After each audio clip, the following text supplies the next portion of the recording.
Así es, vamos a hablar del primer país en América Latina en romper relaciones diplomáticas con Israel, a partir de lo que está sucediendo en la Franja de Gaza. Ahora vamos a meternos a escuchar en un ratito, al vicecanciller Freddy Mamani y a la ministra de la Presidencia, Marianela Prada, que anunciaron y explicaron por qué decidieron dar este paso y convertirse en el primer país de Latinoamérica que lo hace.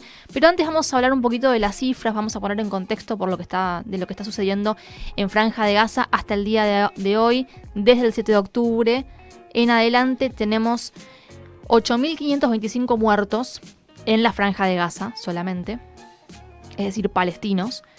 3.542 son niños, 2.187 son mujeres. Se estima que de la cantidad de muertos, el 70% son entre niños y mujeres. Porque básicamente la población de la Franja de Gaza está compuesta de esa manera. Sí. Son la mayoría niños y mujeres. Y la situación que todavía hay gente que está abajo de los escombros. Bueno, vamos con ese dato. Hay 21.000 heridos. Esto con hospitales que prácticamente no están funcionando por la falta de combustible y por los bombardeos, aparte que obligan a evacuar. Hay 2.000 personas que en este momento se estima están atrapadas abajo de los escombros. De esas 2.000 personas, la mitad son niños. Una cosa que la verdad te pone la piel de gallina. Entre los muertos tenemos más de 35 periodistas muertos, 130 médicos muertos. Bueno, y después ambulancias destruidas, paramédicos, gente que colabora. No solamente palestinos, sino también de otras nacionalidades que van en ayuda humanitaria. Bueno, también entre los muertos y quienes en este momento se encuentran bajo los escombros.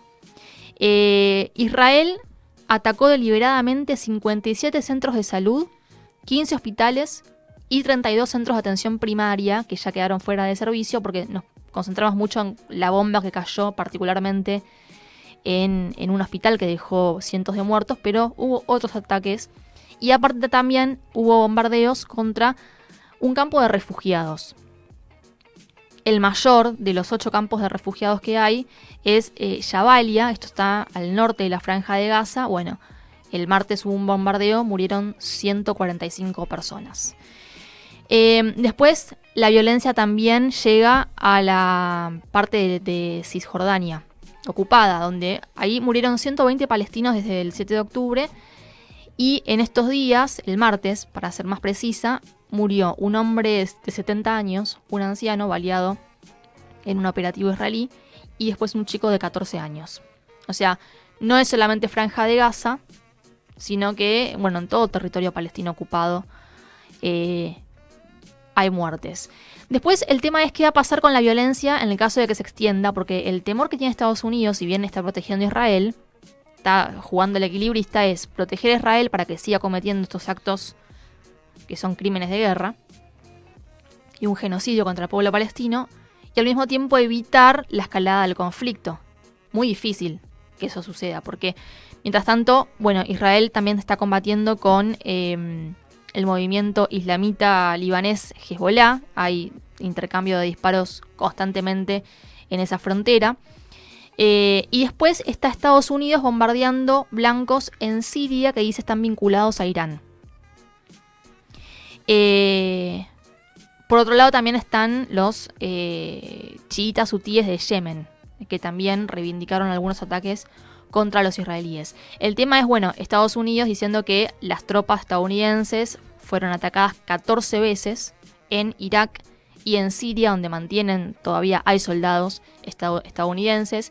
El Pentágono dice, estos son ataques que están comandados en realidad por Irán y que por el momento no tienen respuestas, pero que si continúan los ataques contra soldados estadounidenses, esto puede llegar a escalar.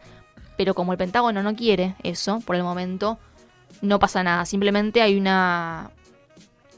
un apoyo militar a Israel para que continúe con su incursión en la Franja de Gaza. Respecto a Irak, se venía discutiendo, recordás, que se vayan los yanquis, los marines, sí, y que fue en el momento en el que lo matan a Soleimani. Sí. ¿no? Al general iraní, que lo matan en territorio iraquí. Sí, en el aeropuerto, así es, de Irak. Así que bueno, digamos, pasaron los años y siguen los yanquis con bases en Irak. Siguen los yanquis, son alrededor de 2.000 soldados estadounidenses todavía en Irak, que están siendo en este momento blanco de, operaciones que ellos dicen comanda Irán. Pero bueno, en realidad es en territorio iraquí y también desde Siria. De paso, hablar de las implicancias geopolíticas hasta el momento. Lo que sucedió, lo más importante que cabe resaltar es que ese intento de acuerdo que fomentaba Estados Unidos entre Arabia Saudita e Israel quedó completamente congelado. Eso no va a avanzar, por lo menos en este contexto, ¿no? Como para tener un poco el pantallazo de lo que viene sucediendo. Y ahora sí vamos a escuchar lo que decían los representantes del gobierno boliviano, que insisto, primer país latinoamericano en romper relaciones diplomáticas con Israel. Van a escuchar a Freddy Mamani, que es el vicecanciller, y a Marianela Prada, que es la ministra de Presidencia. Esto decían. Consecuente con los principios y propósitos de la Carta de Naciones Unidas, los derechos a la vida, la paz, la libertad, el rechazo a todo tipo de tratos crueles, inhumanos y degradantes establecidos en la Declaración Universal de los Derechos Humanos, el derecho internacional, así como el derecho internacional humanitario, en el marco de su posición principista de respeto a la vida, ha tomado la determinación de romper relaciones diplomáticas con el Estado de Israel en repudio y condena a la agresiva y desproporcionada ofensiva militar israelí que se realiza en la Franja de Gaza y la amenaza de la paz y la seguridad internacionales.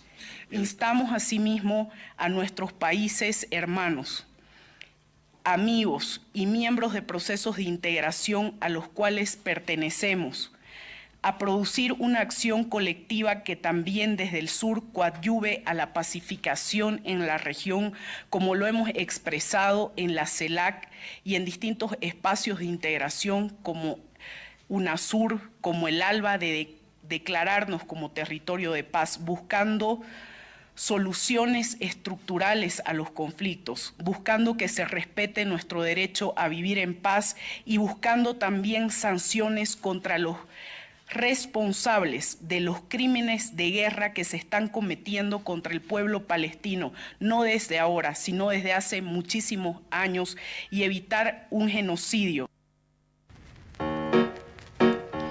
Bueno, ahí escuchaban, me parece interesante lo que decía Marianela Prada, que es: invitamos también a los organismos que representan a los estados latinoamericanos, como la CELAC, después también la UNASUR con otro peso, o el ALBA, a que, podamos adoptar una posición conjunta de repudio a lo que está haciendo Israel en la Franja de Gaza, para así evitar un genocidio. Parece, la verdad, un paso muy importante que se da en esta región del mundo. Y ahora vamos a ver lo que decían también los presidentes de Chile, Gabriel Boric, y de Colombia, Gustavo Petro, respecto de llamar a consultas a sus embajadores en Israel, una forma también de protestar por lo que está haciendo Israel en la Franja de Gaza. Vamos a ver qué tuiteaban tanto Boric como Petro. Bueno, ahí lo ven, Gabriel Boric, que dice: ante las inaceptables violaciones del derecho internacional humanitario en que ha incurrido Israel en la Franja de Gaza, como gobierno de Chile, hemos resuelto llamar en consultas a Santiago al embajador de Chile en Israel, Jorge Carvajal. Chile condena enérgicamente y observa con gran preocupación que dichas operaciones militares, que a estas alturas de su desarrollo comportan un castigo colectivo a la población civil palestina en Gaza, no respetan el derecho internacional. Después, también habla Gustavo Petro, que dice: he decidido llamar a consulta a nuestra embajadora en Israel. Si Israel no detiene la masacre del pueblo palestino, no podemos estar allí, decía el colombiano. Posiciones también muy importantes, que van más allá de lo que fue la resolución que se adoptó en la Asamblea General de Naciones Unidas. Ahora vamos a escuchar lo que decía Rusia ante la ONU, en este caso en el Consejo de Seguridad. Recordemos esto: las resoluciones que se aprueben en el Consejo de Seguridad son vinculantes. Hasta que el Consejo de Seguridad no llame un alto al fuego, no va a haber alto al fuego para Israel. O sea, no va a aceptar que una resolución que no es vinculante, como la que se aprobó hace poquito con el voto de 120 países, llamando un alto al fuego, al no ser vinculante no pasa absolutamente nada, si bien es una presión internacional fuerte porque se quedó claro que Israel quedó bastante solo, ¿no?, en esta incursión que hace en la Franja de Gaza. Pero escuchemos lo que decía el representante ruso ante la ONU respecto de lo que está sucediendo en la Franja de Gaza, entre otras cosas, y ahora lo vamos a escuchar. Dijo que Israel tiene planes de exterminar la población de la Franja de Gaza o expulsarla fuera de su territorio, así como de asimilar al resto de la población palestina en Israel para resolver la cuestión. Fuertes las palabras del ruso, que al mismo tiempo dijo la única manera de resolver el conflicto es a través de la solución de los dos estados, con un estado palestino soberano, independiente, con las fronteras de 1967 con Jerusalén del Este como la capital. Eso es lo que propone Rusia, China, entre otros países, pero que bueno, de ahí a que en algún momento se pueda discutir seriamente en la ONU es otra cosa, pero de esta manera hablaba el representante ruso ante el Consejo de Seguridad de la ONU. Esta desagradable situación también se debe al hecho de que debido a la posición de Estados Unidos, el Consejo de Seguridad quedó prácticamente paralizado y todavía no ha podido aprobar una resolución que exija urgentemente un alto el fuego. Hemos presentado 2 veces iniciativas similares, pero Washington y Jerusalén Occidental tienen planes completamente diferentes: exterminar a la población de Gaza o expulsarla de la franja y asimilar al resto de la población palestina en Israel, para así resolver el problema palestino. Bueno, es lo que temen el resto de los países, que, sobre todo los países árabes, ¿no?, que apoyan la causa palestina, es esto de, bueno, ¿qué pasa con los cientos de miles de desplazados? Se habla de 800.000 ya, pero que no pueden salir de Palestina porque no se habilitan las fronteras, en parte porque generaría, bueno, un desastre humanitario. Por otra parte, dice, por ejemplo, Egipto, ¿no?, que comparte frontera. Si se van de Palestina, eso es territorio que va a ser ocupado por Israel y olvídate a que puedan volver los palestinos a ocupar ese pedacito de ese cachito, ¿no? Recordemos que el Estado palestino está fragmentado completamente. Bueno, lo que dice Rusia a través de su representante en la ONU es lo mismo, básicamente. Vamos a escuchar ahora, vamos a irnos para Estados Unidos porque Antony Blinken, el canciller estadounidense, sufrió un escrache. En Estados Unidos está habiendo bastante movilización de militantes que están en contra no solo de lo que hace Israel, sino del apoyo de Estados Unidos a Israel. Muchos judíos que gritan no nuestro nombre. Una comunidad judía muy movilizada que hace poquito irrumpió en el Capitolio y ahora nuevamente esto fue una audiencia en la Comisión de Asignaciones del Senado. ¿Qué estaba haciendo Blinken ahí? Explicar ante el Senado por qué es importante que se pueda financiar una ayuda suplementaria de 106.000 millones de dólares para Israel y Ucrania. Y ahí fue interrumpido, pasaba esto, van a ver las imágenes de Antony Blinken.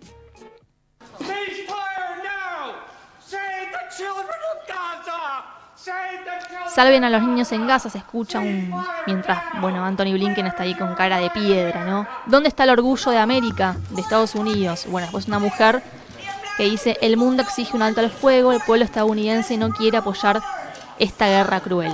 Mientras se la lleva la policía, ¿no? Mientras se la lleva la policía, se interrumpe, por supuesto, esa audiencia y lo mejor es la cara de Blinken. Después invitamos a todos los que están escuchando que miren esto en nuestro canal de YouTube, así lo pueden comprender bien cómo es el contexto. Pero bueno, Biden ahí lo que decía era necesitamos más plata para financiar a Israel, fue interrumpido por estos militantes que... Blinken. Anthony Blinken. Sí, sí. ¿Dije Biden? Sí, sí. No, igualmente Anthony Blinken. Biden en realidad es un tipo ya hoy medio de cotillón también, ¿no? No es tan serio, o sea, hay que escuchar a otros funcionarios de la Casa Blanca, que es lo que nos decía Fernando Esteche. Así es. La semana pasada. Acá lo que quiero decir es lo siguiente. En la Cámara de Senadores no va a haber problema con esto, pero en la Cámara de Representantes, lo que dicen los republicanos, que ahora tienen un nuevo líder, que es Mike Johnson, más de línea trampista, es: está bien la ayuda a Israel, pero hay que recortar la ayuda a Ucrania. Con todo no podemos, básicamente dicen eso. Y esto también me da pie para cerrar con Volodymyr Zelensky. ¿Alguien se acuerda de Zelensky?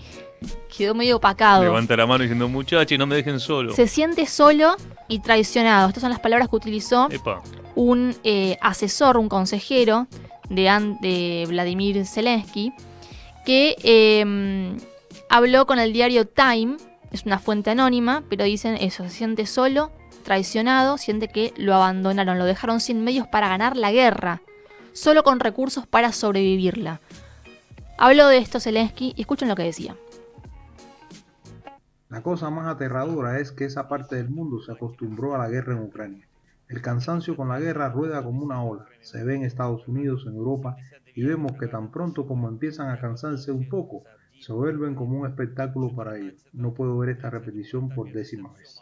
Para nosotros significaría dejar esta herida abierta para las futuras generaciones. Para mí, congelar la guerra significa perderla. Puede que calme a algunas personas dentro y fuera de nuestro país, al menos a los que quieren terminar las cosas a cualquier precio. Pero para mí es un problema porque nos quedamos con esta fuerza explosiva. Solo retrasamos su detonación. Aguante los traductores cubanos, loco. Ya quisiera Zelensky tener esa tonada cubana, ¿eh? Excelente prensa latina, bueno, haciendo el doblaje, lo que decía Zelensky, que básicamente es esto, nos dejaron solos. La cosa más aterradora es que esta parte del mundo se acostumbró a la guerra de Ucrania. Le habla de Occidente. Claro, sí. Un Occidente que promovió la guerra y ahora, bueno, pasaron cosas. Y tenés una contraofensiva ucraniana que Rusia ya la da por terminada porque fracasó rotundamente.